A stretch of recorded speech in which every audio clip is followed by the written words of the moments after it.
হাত জোৰ কৰি ভৰিত ধৰি সকলো ৰাইজ আৰু সকলো দল সংগঠনৰ নেতা কৰ্মীৰ ওচৰত ক্ষমা খুজিছো, যেহেতু মই বহুত ডাঙৰ ভুল কৰিছো।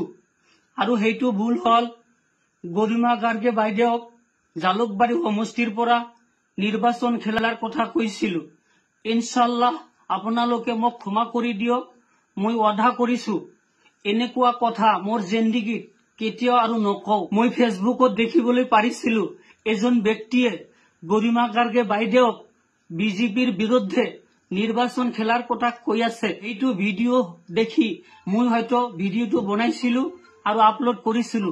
এইটো মই বহুত ডাঙৰ ভুল কৰিছো। হাত জোৰ কৰি ভৰিত ধৰি মই ক্ষমা খুজিছো, আপোনালোকে মোক ক্ষমা কৰি দিব। সকলো ৰাইজে যাতে ভিডিঅ'টো চাব পাৰে আৰু মোক ক্ষমা কৰি দিয়াৰ সুযোগ পায়, অনুৰোধ কৰিছো ভিডিঅ'টো শ্বেয়াৰ কৰি দিব।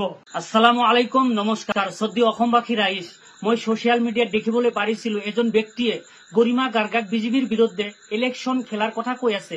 এই কথাটোকে মই মোৰ ফেচবুক পেজত আপলোড কৰিছিলো।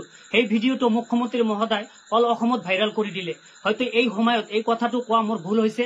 অসমবাসী ৰাইজ মোক ক্ষমা কৰি দিব। ধন্যবাদ। খোদা হাফিজ। জয় অসম, জয় জুবিন দা। গরিমা বউ জুবিনদার পোস্টমর্টম রিপোর্ট পাওয়ার পরেও রাজহুয়া করলো না, ঘুরাইয়া দিল। অথচ হিমন্ত মামা জুবিনদার মৃত্যুর রিপোর্ট রাজহুয়া করতেছে। কারণ কি জানা থাকলে বলবেন। সিঙ্গাপুৰ হাই কমিশনে জুবিন গাৰ্গৰ ডেথ সার্টিফিকেটখন পঠাই দিছে। বিশেষ পরিস্থিতিত মৃত্যু হয়। প্রত্যেকজন জুবিন অনুরাগী যাতে ভিডিওটা দেখতে পারে, অনুরোধ করছি ভিডিওটা শেয়ার করেন।